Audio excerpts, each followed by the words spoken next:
I actually wanted to ask Ronnie about this too, and I never did. He was on my pod. I wish I asked him about this, but like to be at that level of like competition prep and be at that level of like year after year after year, like up there, because you're coming back every year to win this shit.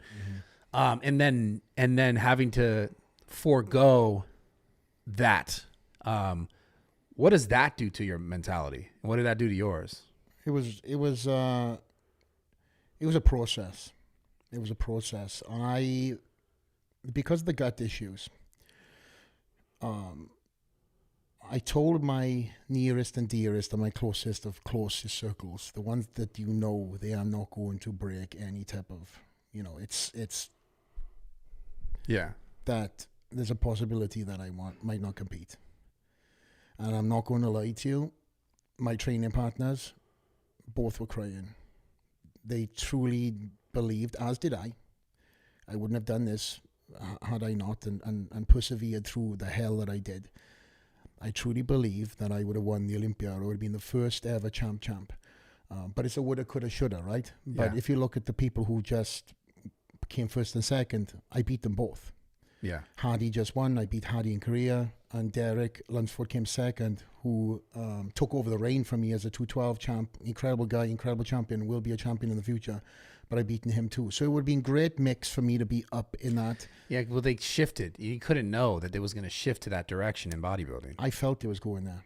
Fuck. I felt it was going there. That's one of the reasons why. Because originally when I had this mentality of shifting from the 212 to the open, people were telling me, no, they're always going to go for the biggest guy. But then shape and structure started coming through. And because of guys like Chris Bumstead and the classic physique getting such a great response, the open class kind of transcends into that. You know, what you want? Somebody that's winning shows that a fan, a person in a magazine can pick up and go, man, I would not want to be that big, but he's got a decent physique. And then then it goes down the line, right? It goes of course. Then to Chris. This is why it goes to men's physique is so popular. Yes. Yeah. So I wanted to have the best of both worlds, bring in classic lines, symmetry and structure, no bellies. Well, you always held that. You always held that. I prided myself on having that look, yeah. And I wanted to bring it to the open class. That would have been insane. Like, you would have done it. So you got to feel a little, I don't know. I'm trying to like deflect how shitty I feel in my life right now. Back to you. It's got to feel pretty shitty. No. Okay, good. I'm okay. I'm a great spot, and I'll tell you why. I had to process it my way, right? So when I told my closest near and dear, my circle of circles, that I was doing this, everybody was like, Flax, just think about it. Just think about it. So I sat in it for 3 months. 3 months. I trained.